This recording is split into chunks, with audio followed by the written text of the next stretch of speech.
Bonsoir! Donc, aujourd'hui, on va se faire des petites pâtes rapido.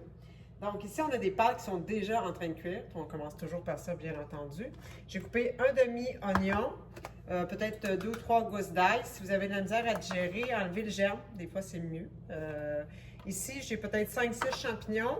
Puis, j'avais des poitrines de poulet. Donc, j'ai des tomates, en fait, qui commençaient à être un petit peu mollettes. Donc, j'avais 6 tomates. Ce que j'ai fait, c'est que j'ai enlevé les cœurs, puis je vais en passer 5 au robot. Puis, j'en ai gardé une que j'ai coupée en dés pour garder un petit peu de texture. Alors, on commence dans mon wok. Moi, j'adore les woks.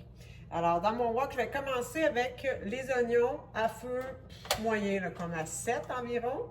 On va commencer avec les oignons tranquillement, puis après ça, je vais mettre mon poulet pour que ça cuise, puis je vous reviens. Donc, on peut voir ici, bon, mes pâtes sont cuites, je les laisse ici. Ici, mes oignons commencent à cuire tranquillement. On ne veut pas que ce soit doré déjà ou trop cuit parce que sinon, ça va brûler. Donc, je vais ajouter mon poulet, puis on va faire cuire ça tranquillement.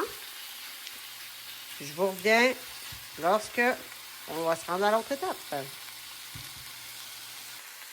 Alors, le poulet est environ à mi-cuisson. Donc, je vais rajouter l'ail. Là, je comprends, il y a plein de gens qui trouvent que c'est compliqué de faire à manger et qui détestent faire de la vaisselle. Ce qui est important, c'est quand on sépare les trucs comme ça par les temps de cuisson, mais là, on met tout ça ensemble, puis après ça, qu'est-ce qu'on fait? On lave nos petits plats. Comme ça, quand on finit de manger, pas qu'on finit de manger, mais quand on finit de faire à manger, il resterait juste celui-là à laver. Ça aussi, c'est comme un rêve. Donc, on reste là, on attend encore que la cuisson se fasse. Je sais pas, là, on s'entend que là, ça doit faire peut-être au total là, 4 minutes là, que le processus est entamé. Donc, on va attendre que notre poulet cuise bien. Les champignons vont commencer à cuire aussi. Puis, on va pouvoir après ça rajouter nos tomates. Bon, alors, à environ 4 minutes après la cuisson du poulet, j'ai rajouté les tomates qui avaient été passées au robot, les tomates en dés, un peu de sel, un peu de poivre. Puis, moi, j'ai mis des herbes de Provence parce que c'est ce que j'avais sous la main. Si vous aviez du thym, du basilic, de l'oregano, c'est vraiment à votre choix.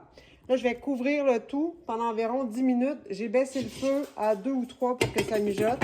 Le poulet va finir de cuire. Puis après ça, vous goûtez. Si vous trouvez que c'est trop acide à cause des tomates, vous pouvez mettre un peu de sucre. Alors, voilà. Alors, voici, ça mijote, ça mijote. Moi, ce que je vais faire, je vais mettre mes pâtes directement dedans. Je vais laisser ça un petit 2 minutes, puis je vais servir.